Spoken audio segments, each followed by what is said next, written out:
시청자 여러분 안녕하십니까? VOA 모닝 뉴스를 시작합니다. 미국과 한국이 군사적 위협에 공동 대응하기 위한 미한 상호 방위 조약 체결일 10월 1일을 기해 미한 동맹이 70주년을 맞았습니다. 전문가들은 한국은 미한 동맹 속에서 발전을 거듭해 해외 원조 수혜국에서 글로벌 중추 국가로 위상이 달라졌고 미국과의 관계도 상호 호혜적으로 발전됐다고 평가했습니다. 조상진 기자가 보도합니다. 지난 4월 미국 조 바이든 대통령은 한국의 윤석열 대통령을 국빈 방문으로 초청해 백악관에서 성대한 환영식을 열었습니다. 바이든 대통령은 7,000명 가까운 한국 교민들과 미국 시민들이 지켜보는 자리에서 철통 같은 미한 동맹을 축하하고 두 나라는 민주주의 가치를 공유하며 세계적 도전 과제에 함께 맞서고 있다고 밝혔고 윤 대통령 역시 두 나라는 글로벌 동맹 관계로 성장했다고 선언했습니다. Nothing is beyond our ability to reach when our nations and our people stand united. We have proven that time and again over the last 70 years. As our troops say, who still proudly serve together in the ROK to this day, we go together. 한미 동맹은 이익에 따라 만나고 헤어지는 거래 관계가 아닙니다. 한미 동맹은 자유라는 보편적 가치를 수호하기 위한 가치 동맹입니다. 그러므로 한미 동맹은 정의로운 동맹입니다. 한미 동맹은 세계의 자유와 평화, 번영을 위한 글로벌 동맹입니다. 전문가들은 현재 미한 동맹은 더 이상 일방적 관계가 아니라 서로 도움을 주고받는 상호 호혜적 관계가 됐다는데 이론의 여지가 없다고 평가했습니다.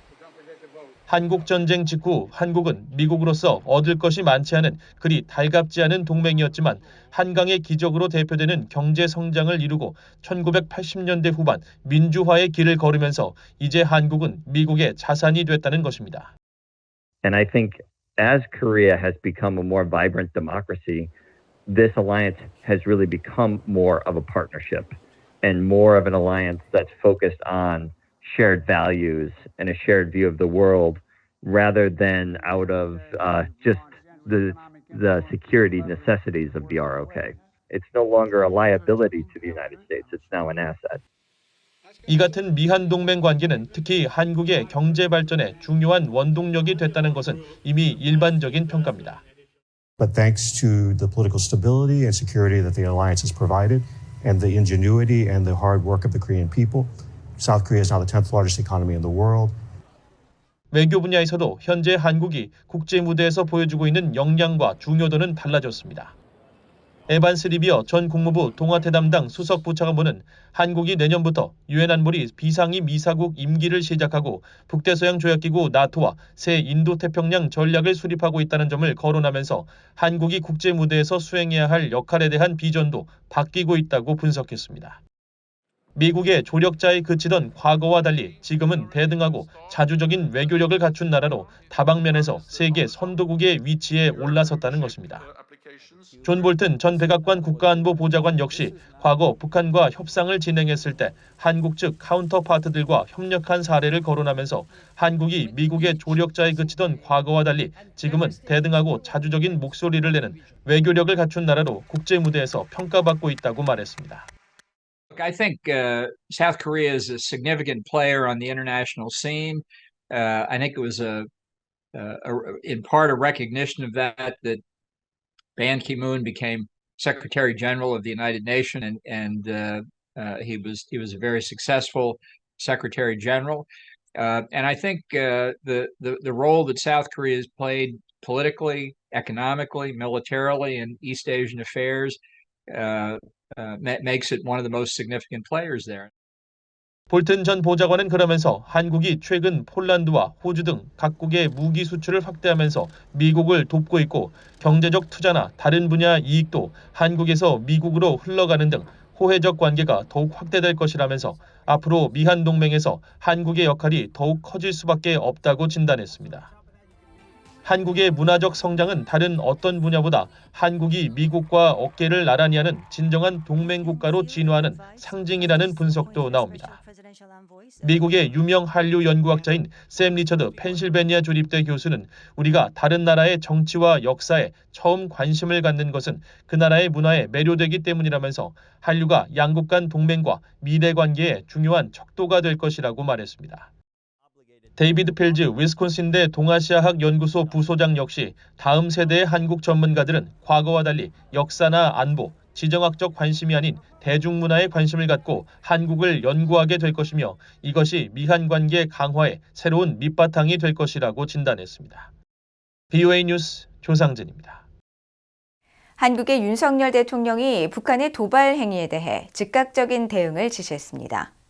윤 대통령은 이를 한국 국군의 날을 맞아 전방 25사단을 시찰하고 북한이 도발할 경우 철저하게 응징하겠다는 최성진 사단장의 보고에 1초도 기다리지 말고 응사하라고 지시했다고 한국 대통령실이 밝혔습니다. 또 윤 대통령은 일반 전초, GOP 철책 순찰차를 순시하며 경계태세를 점검하고 장병 여러분들이 안보 최전선에서 헌신하는 것이 바로 한국의 경제와 산업을 일으키는 지름길이라는 점을 명심하고 자부심을 갖고 소임에 임해달라고 밝혔습니다. 한편 윤 대통령은 노인의 날인 2일에는 페이스북 메시지를 통해 공산 세력으로부터 자유 대한민국을 지키고 자유민주주의와 시장경제에 기반해 성장의 기틀을 세운 어르신들의 헌신을 잊지 않을 것이라고 밝혔습니다. 한국의 김영호 통일부 장관이 영국의 한반도 전문가들이 북핵 문제는 한반도를 넘어 유럽 안보와 직결된 문제라는 데 공감하고 북핵과 인권 문제 등에 대한 한국과 유럽의 협력 강화 필요성을 강조했다고 한국 통일부가 밝혔습니다.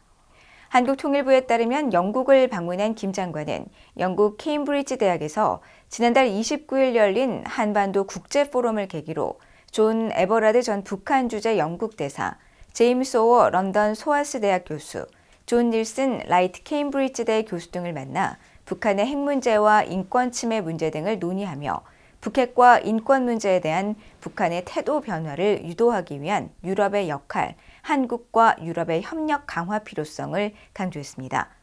김 장관은 또 영국에 정착한 탈북민들을 만나 애로사항을 듣고 1일에는 런던에 있는 한국전 참전 기념비를 찾아 헌화했으며 지난달 30일에는 세계 기독연대, 커넥트 NK, 오픈도어스 등 현재 북한 인권 NGO 관계자와 간담회를 하고 북한 인권 개선을 위한 국제 협력 방안을 논의했습니다.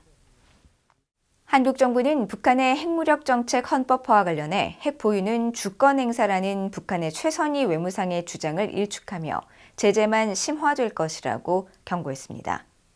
한국 외교부는 이를 북한의 최선희 외무상이 전날 핵 보유를 주권 국가의 자주적 권리라고 주장한 데 대해 국제사회는 북한의 핵 미사일 개발과 도발을 명확히 금지하고 있다고 강조하고 북한은 어떤 행동과 주장을 하든 핵 보유를 결코 인정받지 못할 것이며 국제사회의 제재도 더욱 심화될 것이라고 밝혔습니다.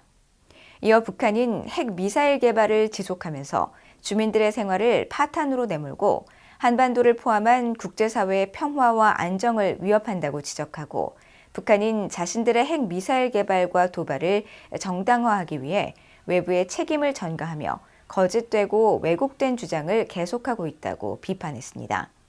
앞서 최선희 외무상은 전날 북한의 조선중앙통신 담화를 통해 미국 등이 지난달 29일 유엔 안보리 비공개 회의에서 북한의 핵무력 고도화 정책 헌법 명시를 비난한 것은 주권 국가의 내정에 대한 노골적인 간섭이라고 주장했습니다. 미한동맹 70주년을 기념해 샌프란시스코 주재 한국 총영사관이 인도태평양 지역에서의 협력 확대를 주제로 개최한 학술 세미나에서 미국 내 전문가들이 미한동맹의 역할 확대와 확장 억제 강화, 북한 인권 상황 논의를 위한 협상 등의 필요성을 강조했습니다. 다니엘 스나이더 스탠퍼드대 국제정치학 교수와 마크 토콜라 한미경제연구소 부소장은 지난달 29일 열린 이번 학술 세미나에서 한국의 외교 공간이 한반도와 동북어를 넘어 인태 지역으로 확장되고 있고 미한 동맹은 이 지역에 평화와 안정을 가져다주고 있다고 평가하고 규칙과 규범에 기반한 인태지역 질서 구축을 위한 양국 협력 방안을 강조했습니다. 시드니 사일러 전 미국 국가정보국 북한 담당관은 북한의 거듭된 도발과 북한과 러시아 협력 강화 움직임에도 미한 동맹은 철통같이 유지될 것이라며 확장 억제를 통한 평화와 안정 유지를 위해 양국 간 동맹은 더욱 강화될 것이라고 분석했습니다. 조셉 디트라니 전 미국 국무부 대북특사는 지난 8월 캠프 데이비드에서 열린 미한일 정상회의의 성공을 높이 평가하고 핵 억지력 강화의 가치와 북한 인권 상황 논의를 위한 협상과 완전하고 검증 가능한 비핵화 추구의 필요성을 강조했습니다. 이상으로 VOA 모닝뉴스를 모두 마칩니다. 시청해주신 여러분 고맙습니다.